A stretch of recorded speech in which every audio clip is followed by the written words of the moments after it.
Aí. Bom, agora eu vou passar o que foi, então, o simpósio internacional na parte multidisciplinar, que ocorreu do dia 11 ao dia 13 de dezembro. Eu vou abordar alguns tópicos de forma rápida, depois vai ser aberto para perguntas, porque tem muita coisa e eu estou tentando trazer tudo para vocês, para que depois eu tenha conhecimento geral e a gente possa abordar pontos mais específicos. Muito bem, então se deu o Congresso na Flórida.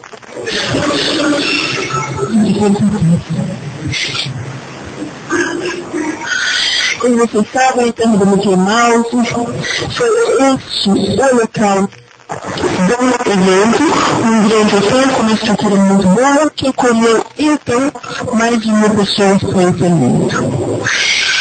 Muito bem.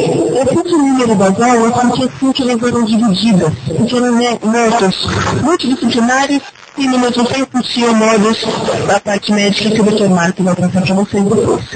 Nossa aula foi sobre qualidade de vida, esse era o módulo Autonomia e Qualidade de Vida. Esse foi o primeiro módulo do simpósio.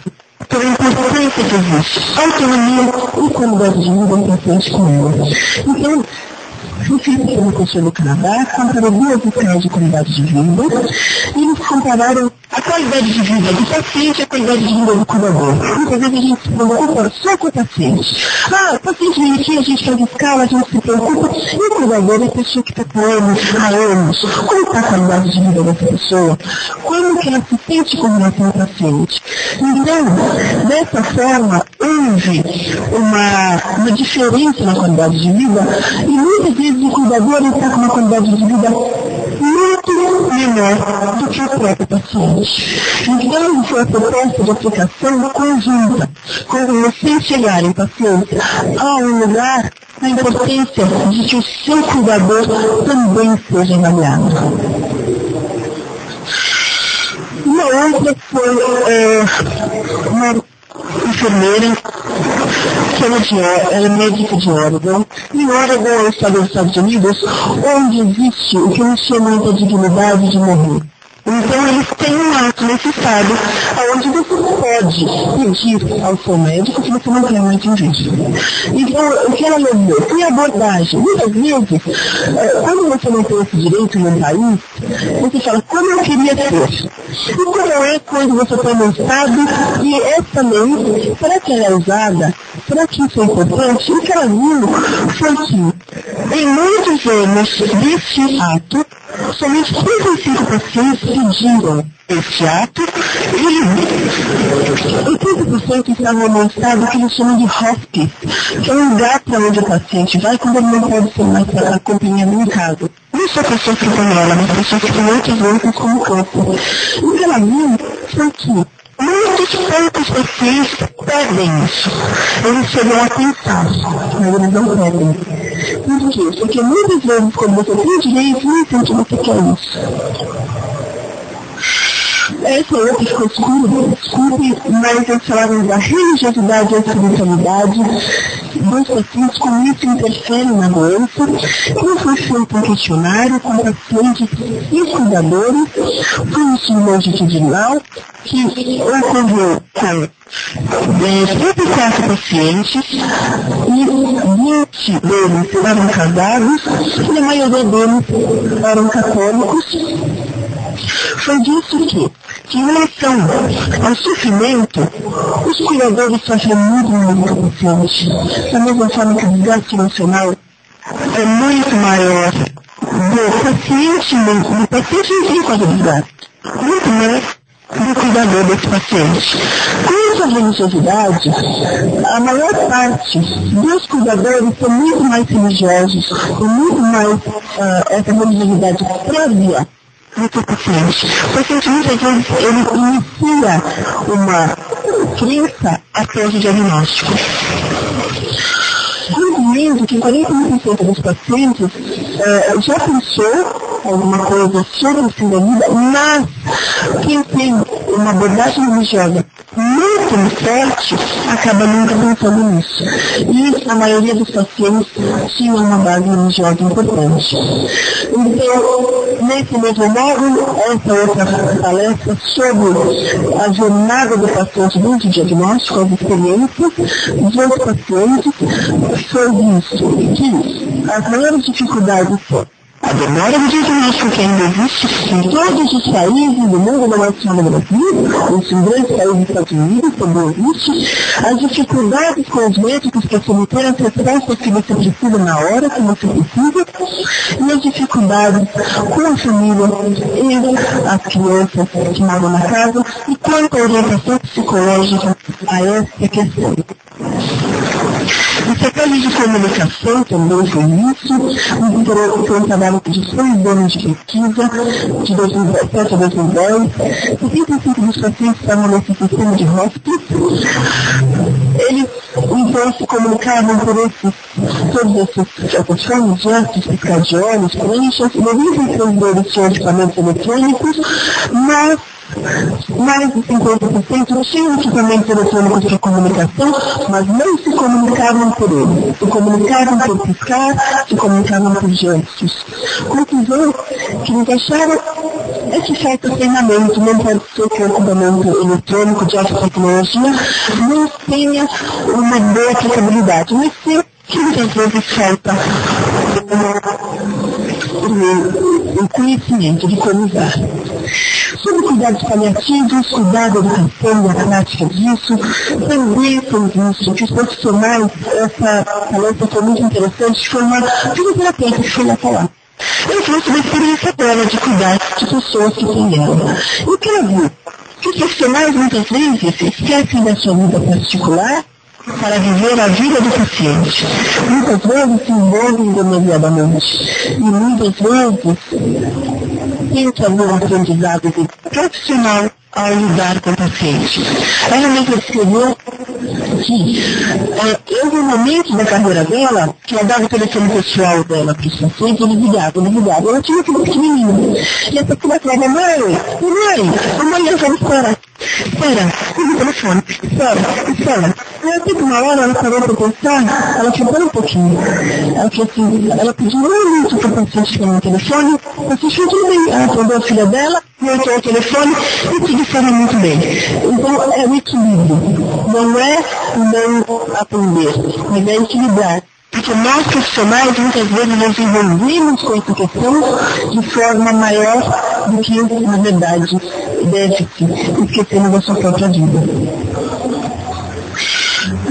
Esse outro módulo é um módulo de cuidado e educação prática, o desenvolvimento de um programa educacional, de uma implementação nacional. Foram feitas então informações sobre a doença, informações práticas sobre essa doença, e eles fizeram esse programa em 6 módulos.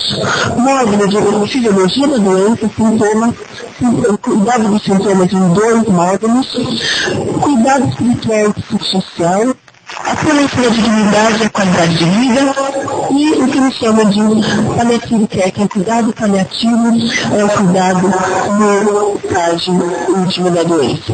Então eles fizeram um programa e disponibilizaram no país inteiro de forma de acesso ao computador para que todos pudessem ter esse acesso. Testaram isso com uma escala de 24 itens e testaram em 3 momentos.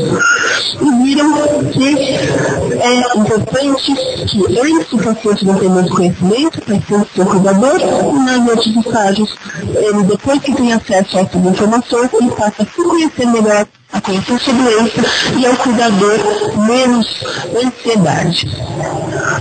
Essa outra aula foi sobre a dor em pacientes com ela, qual que é a frequência disso, foi feito 160 pacientes com ela, 91 homens, 69 mulheres, e 120 pessoas controle que não tinham nenhuma doença.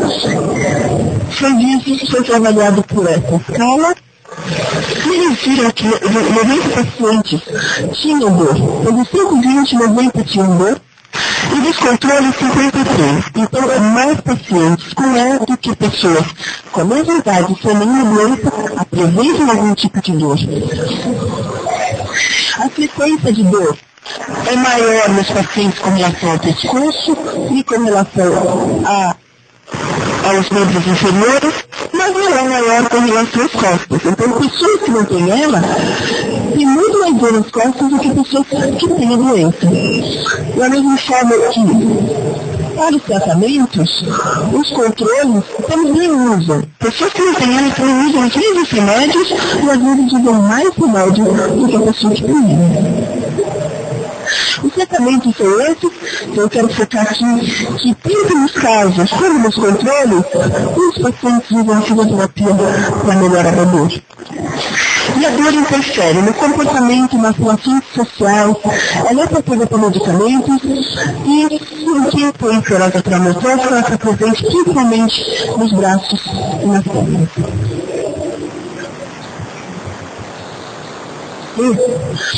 Muito bem. Essa outra aula sobre cuidado, educação e prática também foi feito um contato com pacientes, então eles compararam o contato do paciente por e-mail e o contato por telefone para orientações.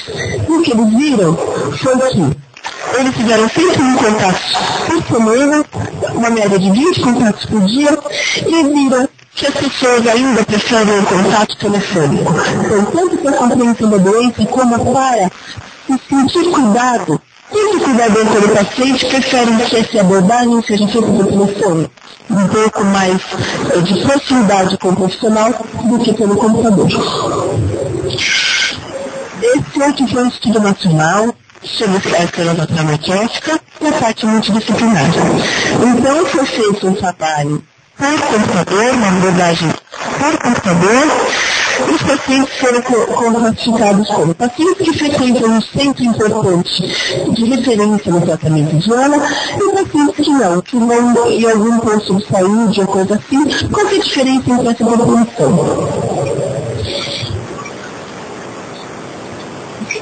Esse é um questionário de 46 itens que variava de 0 a 10 e tem subescalas sobre a parte de emoção, interação com as pessoas e o mundo, como a parte religiosa, sintomas físicos e a função do lar, que eles estavam presentes nesse questionário.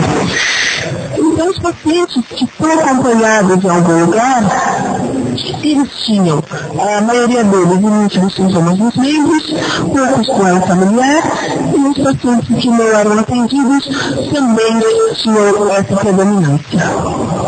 Quanto à funcionalidade, os pacientes que são acompanhados por centros especializados têm maior funcionalidade, da mesma forma como a parte de qualidade de vida. Os tratamentos entre pacientes, a maioria deles são os pacientes que têm acompanhamento, têm mais acesso mais rápido a tratamento de qualquer sintoma que apareça do que pacientes que não têm esse acompanhamento tão próximo como a equipe especializada, e dessa forma os sintomas são diminuídos e são tratados de forma mais fácil, que muitas vezes são sintomas de fácil controle, e se você não tem contato com um centro especializado, você acaba sofrendo mais com esse sintoma do que do mesmo. Quanto a essa aula de marcadores, são marcadores para ver a evolução da doença. Então, criaram uma nova forma de medir, que nada mais é do que este equipamento aqui. É um equipamento que mede a força muscular, a velocidade que eles compararam com esse que já é conhecido e com esse dinamômetro que já é conhecido, e na verdade eles verificaram que esse ALT, que é o que eles estão criando e validando, ele tem uma boa aceitabilidade e credibilidade para medir a perda de força muscular, e é um equipamento mais barato do que os já conhecidos. Estou mostrando que ele mede similarmente aos outros que já são conhecidos. Uma outra forma diagnóstica, de forma por ultrassom, então eles faziam a ultrassom muscular como nós conhecemos, para ter a certeza do diagnóstico de ela. Então, as articulações observadas ajuda-se ao critério clínico para que haja o diagnóstico de ela. sobre a parte cognitiva, então foi visto foram vistos vários trabalhos sobre essa parte, que alguns pacientes apresentam. Então, eles dizem, essa foto mostrou bem na aula, que muitas vezes, aonde está o problema? O cérebro é tão grande, você não sabe aonde. Então, tem que abrir e não sabe, cadê o problema? Aonde está? Por que muitas vezes a cognição é prejudicada em alguém que tem uma doença neurológica?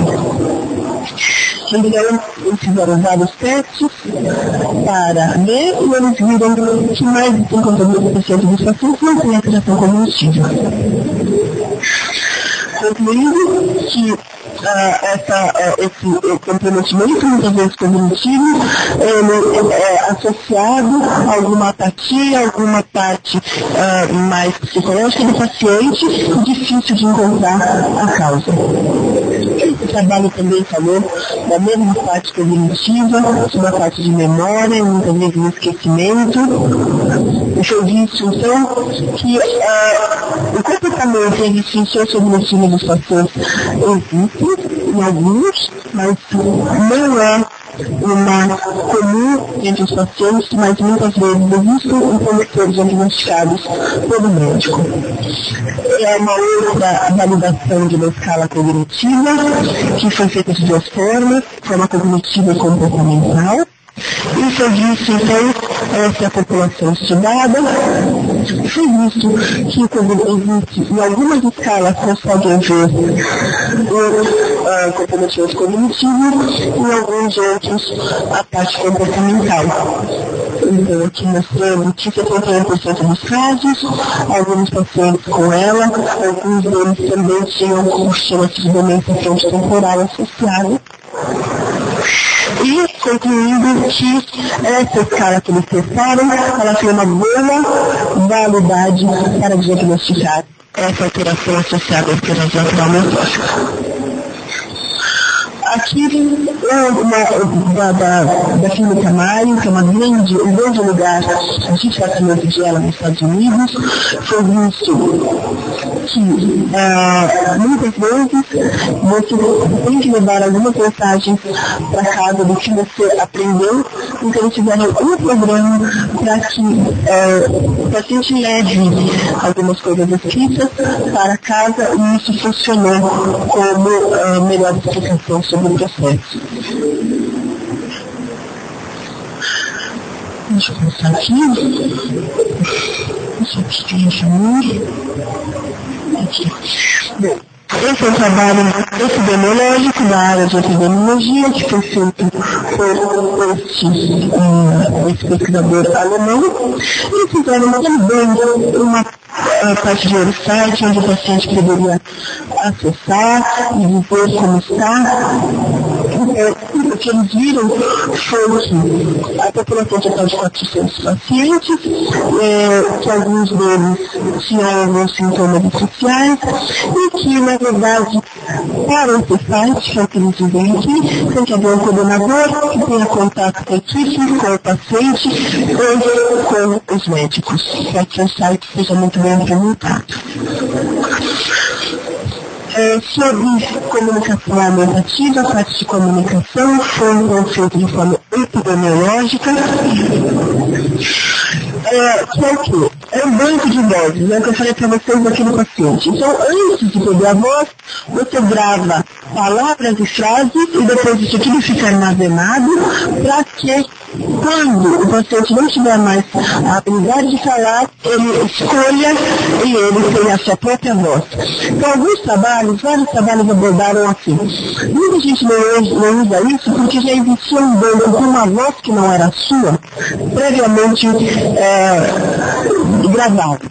E muita gente fala, por exemplo, eu com outra voz falando, eu te amo. Não tem emoção, então as pessoas não usam. Então, eles estão tentando criar um banco com a sua própria voz, para ver se as pessoas então usam mais essa forma de gravar a sua própria voz. Então aqui, tudo isso. A parte então, de tecnologia assistiva continua, Eles fizeram vários trabalhos com relação à tecnologia para todas essas coisas, para mobilidade, comunicação, para alimentação, vestimenta, para a parte de toalete. E eles viram que muitas vezes ajuda, por exemplo, para andar, ajuda essa parte toda de comunicação e tecnologia para cadeiras motorizadas, para o uso de um laptop, para alimentação um pouco, para vestimenta um pouco. Isso aqui. Então, eles concluem que as adaptações para as atividades de banheiro, de toalete, são muito mais frequentemente usadas do que outras. Então, quando se precisa de tecnologia, a parte de investimento em toalete é muito bem usada. E alguns também são sempre utilizados, como aquelas pranchas de transferir o paciente de uma cama para uma cadeira de rodas, algumas coisas que ajudam eletronicamente, como atender o telefone, tal coisa assim que são utilizadas. Muitas vezes coisas não tão simples não são tão utilizadas. Essa foi uma aula muito interessante, eu vou falar para vocês sobre a sexualidade. O que eles viram? Foi feita no Reino Unido e durante muito tempo se diz que a parte sexual da pessoa que tem ela não é afetada pela doença. O que essa pesquisadora viu foi, aqui essa foto é muito bonitinha, eu gostaria de tentar manter um fato que eu não tenho 85 anos. Eu tenho 55. Então, como que a ela afeta a sexualidade? O que ela viu foi a exacerbação de discordâncias pré-existentes entre os parceiros não se existia e somente o conceito de autoestima, a diminuição do libido e alguns obstáculos que existem para que haja o ato sexual, como a exaustão do paciente, a posição desconfortável, câimbras, a perda da espontaneidade e os equipamentos. Então, por exemplo, um bistap, um coprociste. E como isso é para os parceiros? O parceiro que é cuidador, ele está cansado.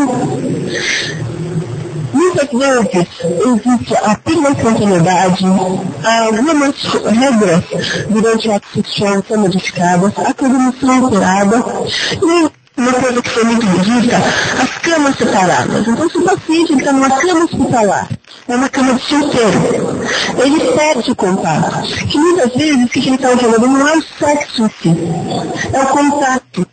É, por exemplo, dormir com o pé junto do outro, tocar a mão do outro. Que quando existe uma cama hospitalar dentro do seu quarto, isso acaba. E muitas vezes, ou a pessoa com ela, ou o cuidador, ele sente falta desse contato. Então, essa foi uma das maiores questões, a parte das camas separadas. E algumas coisas, então, que também é difícil. A parte da mulher não ser fértil, muitas vezes, então isso é difícil. A mulher está muito menstruada, e muitas vezes o parceiro nunca lidou com isso e agora tem que lidar. E perguntar ao médico. É importante perguntar, e como o impacto isso tem na vida, é importante perguntar o que vai acontecer e por que é importante? Porque faz parte da vida de todo mundo. Então deve ser perguntado ao médico.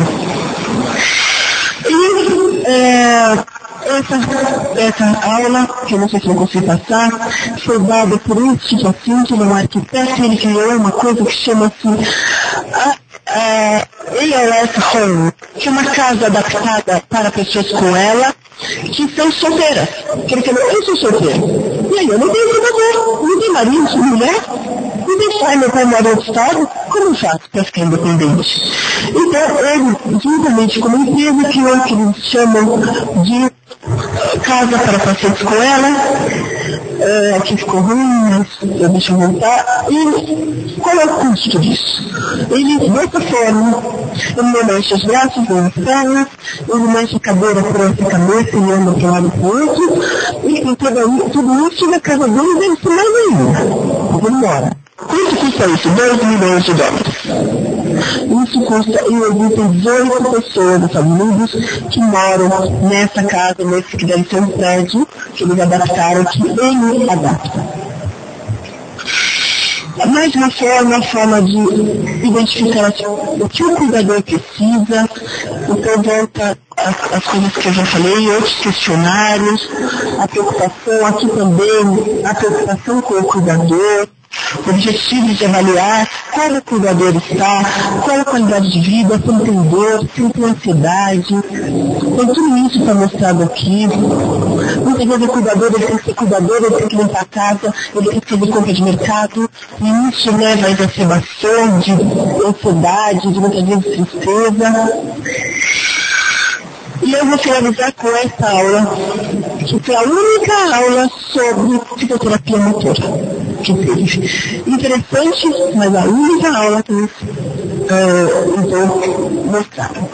Eles fizeram algumas coisas, falaram sobre atividade física, que muitas pessoas que tem uma atividade física mais intensa antes de desenvolver a esclerose atraumatóxica. Esse é um conceito que vem sendo discutido. Faço ou não faço fisioterapia? Que tipo de fisioterapia? Na água, fora da água? Intensa, leve? O que eu faço? Então, nesse trabalho, eles fizeram toda essa revisão. Eles dividiram os pacientes em 3 grupos. Um grupo fazia exercícios ativos associados à parte aeróbica, outro grupo só exercícios ativos e outro grupo só exercícios passivos. O que eles viram foi que, vou passar para frente, eles mediram tudo, eles viram que tanto funcionalmente como com a demora para chegar a uso de traqueostomia é maior em pacientes que fazem o grupo 1, que é exercícios aeróbicos associados a exercícios ativos. Exercícios passivos, quando você tem funcionalidade, não são tão indicados. Exercícios ativos são indicados, mas não tem a mesma eficiência do que você trabalhar aerobicamente junto ao exercício ativo, sem carga, com consciência, com um profissional que saiba o que está fazendo, mas porque a gente vê que do grupo 1, aqui é quanto a parte de traqueostomia. Do grupo 1, essa parte laranja é a parte que não. Pacientes demoram mais para evoluir deles. Em compensação, pacientes do grupo 2, mais deles já estavam na traqueostomia. Tá? Da mesma forma que a funcionalidade. A gente vê mais funcionalidade em pessoas que associavam esses 2 tipos de método para a fisioterapia motora. Então, concluindo que a força muscular e a capacidade vital respiratória não diferenciam entre tanto a evolução da doença, sim. Então, dessa forma, eu gostaria de concluir a minha aula falando, eu sei que foi muita promoção, eu tentei trazer promoções, tudo que foi visto lá. O tempo é curto, qualquer dúvida depois eu vou estar aqui para responder essas dúvidas.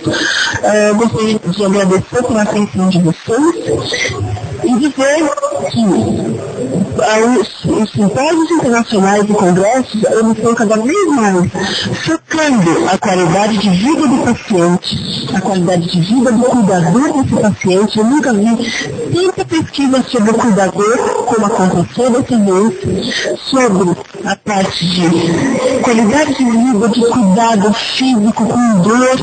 Então, assim, o paciente ainda continua tendo um bom tratamento e cada vez um tratamento melhor. E eles estão cada vez tentando mais melhorar o cuidado, melhorar o tratamento do paciente, melhorar, então, a qualidade de vida.